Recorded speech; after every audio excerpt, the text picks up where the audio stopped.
बुजुर्ग विधवा महिला 3 महीने से धरने पर बैठी है, नहीं मिला न्याय। बता दें 31 तारीख हो गई है, कार्यकाल का दिन भी आ गया है, लेकिन विधवा महिला वही की वही है।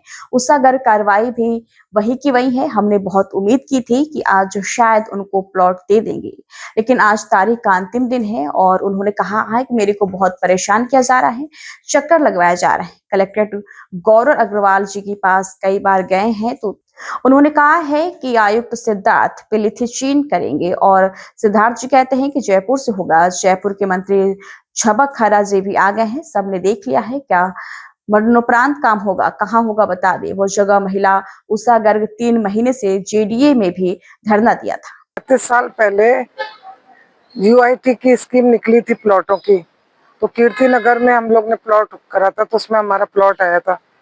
सारी किस्तें जमा कर दी थी। जब हम लोग ने देखने गए तो उसमें थोड़ा सा अतिक्रमण किया हुआ था। बाद में पता चला उस क्षेत्र में काफी अतिक्रमण करी हो प्लॉट में। तो हम लोग ने बात करी थी, तो काफी दिन तक तो उन्होंने कहा हो जाएगा। फिर इतने दिन तो ये कह रहे कि जेडीए में है, और जेडीए वाले हमको भेजते नगर निगम में। तो इन लोगों की मिली भगत से फिर इन्होंने क्या कहा कि जेडीए में कागज ओरिजिनल गायब हो गए हैं। वो फिर हमारे पास कुछ कागज थे, उससे मैंने डुप्लीकेट कॉपी निकलवाई। अब इन्होंने इतना परेशान होके 2023 में मैंने जेडीए में भी धरना दिया था। तब इन्होंने ये माना कि हमने गलती से वो किसी और को दे दिया है, आपको ये नगर निगम दूसरा देगा। फिर मैं 2-3 महीने वहाँ धरने में बैठने के बाद मैं 3 महीने से यहाँ पर भी नगर निगम में धरने में बैठी कि अगर बोर्ड, फिर इन्होंने बोर्ड में पास करा है, 1 साल होने को है, कि ये समान क्षेत्रफल का उषागढ़ को जो धरने पर बैठी हैं, इन्हीं ने पैसे सारे भरे हुए हैं और इनको समान क्षेत्रफल का समान एरिया में दिया जाए, उसी एरिया में। अब बोर्ड में 90% पास हो गया, लिखित में आ गया। इन्होंने खुद ने विज्ञप्ति निकाली अखबार में, ये विमल स्वरूप गर्ग उषागढ़ का प्लॉट है और इनको दिया जाएगा। इन्होंने सारे पैसे भरे हैं। सब चेक होने के बाद में, लिखित में देने के बाद, बोर्ड में पास करने के बाद रोज बुलाते हैं, कहते कल हो जाएगा। एमएलए के पास जाओ, वो कहता है हो जाएगा।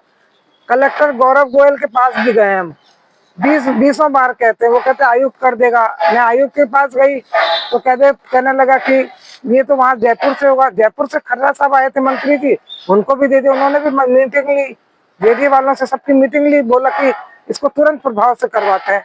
आज इतने दिन हो गए, यहाँ पर रोज देखिए कितने रिटायरमेंट की खुशियां मना रहे हैं, इतने पैसे कमा रहे हैं। यहाँ पूरी की पूरी गैंग है।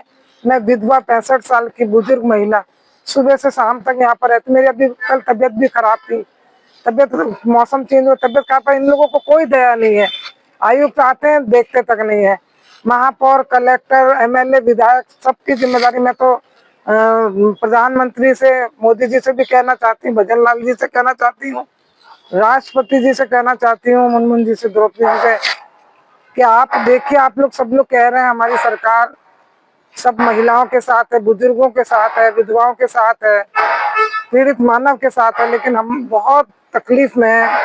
मन की बात सुनिए और इधर ध्यान दिलवाइए। एक बार नगर निगम में भेजो तो जोधपुर में, देखो वहां पर कौन महिला कितनी परेशान है। और जब मैं यहाँ बैठती हूँ तो मुझे पता चलता है कि बहुत सारे लोग रोते हुए आते हैं और वो मुझे कहते हैं कि पूरा प्लेटफॉर्म हम भर देंगे, हम भी परेशान है।